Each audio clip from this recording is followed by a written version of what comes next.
Hello mga boss. Ang gagawin natin ngayon, ayan, kung titignan nyo, bale meron akong hawak ngayon dito, isang box. Bale, nabili ko to sa Shopee. Ayan, kung papansinin nyo, nakabox pa. So, gusto ko lang i-share sa inyo to. Bale, ang laman pala nito, isang amplifier. So, yun ang laman nito. Buksan ko mga boss para makita nyo. Ayan.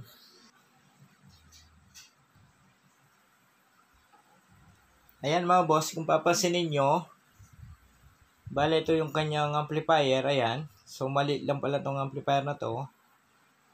Ayan. So, ang titignan natin mga boss, yung kanyang control. Nasa 5 piraso yung control nitong amplifier na nabili ko. Ayan.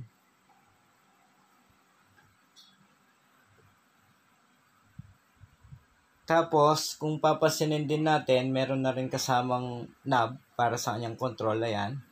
At kung titignan nyo din mga boss, meron na rin kasamang Phillips screw at heatsink. Ayan. So, mamaya mga boss, malalaman nyo kung saan natin gagamitin yung aluminum na yan at itong insulator na yan. Ayan. Tapos, ito naman yung Phillips screw. Ayan, meron na rin kasama. So, meron kasamang Phillips screw to mga boss kasi nga, itong bahay nitong amplifier, ayan. Bale, tayo yung magbubuo dito sa bahay nitong amplifier na nabili ko.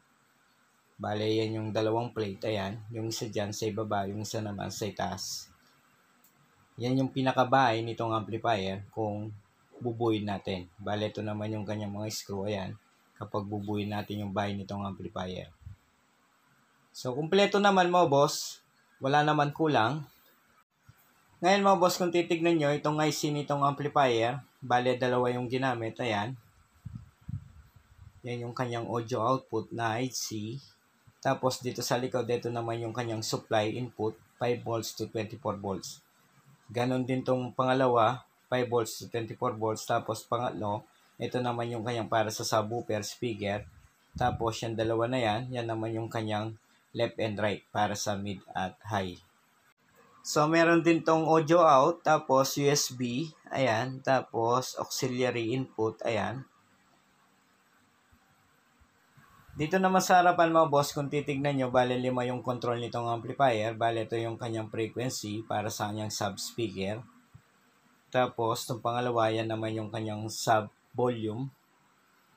So, nakaseparate yung sub-volume at sa main volume. Tapos, ito naman yung kanyang para sa treble at bass para sa mid-high. Ayan. Tapos, mga boss, tong dulo, ito naman yung kanyang main volume. So, yun lang naman mga boss. Ngayon, sunod naman na gagawin natin.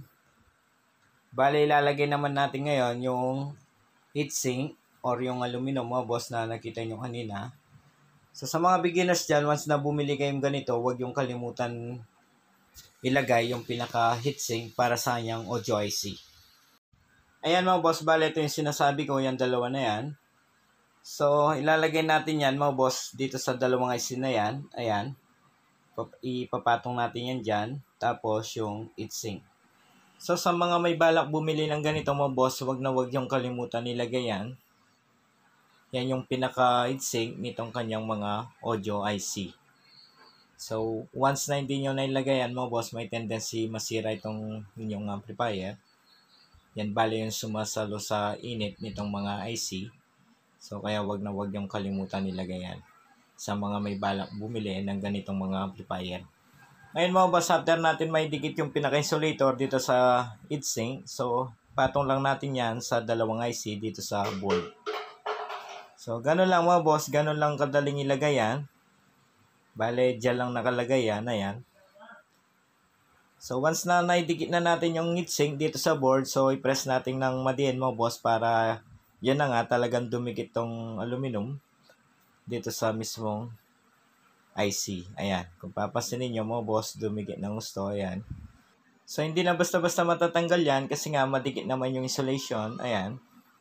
Ngayon mga boss, after natin may lagay yung pinaka-heatsink nitong amplifier, so itong dalawang plate na yan, sabi ko nga yan yung pinakabahay nitong amplifier.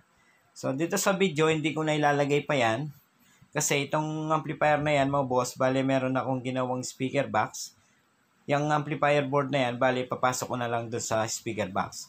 Kaya hindi ko na kailangan pang ilagay yung pinakabahay nitong amplifier na yan para Yun na nga, hindi na lang uminit tong amplifier. Kasi nga, ipapasok ko nga sa speaker box yung board na yan.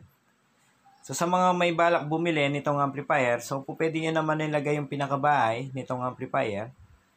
So, ako mga boss, di ko nilalagay yan kasi nga, ipapasok ko din naman tong amplifier board na yan dun sa mismong speaker box na ginawa ko.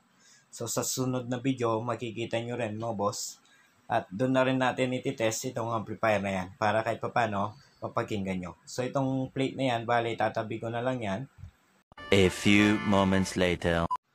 Yun mga boss, sa ngayon, hanggang dito na muna tong ating video. Abangan nyo na lang sa sunod na video mga boss for testing dyan sa amplifier na yan. At para na rin may pagkitok sa inyo mga boss yung speaker box na ginawa ko para dyan sa amplifier na yan. Sa ngayon, hanggang dito na muna. Sa mga hindi pa pala na-subscribe, huwag sanang kalimutan mag-subscribe.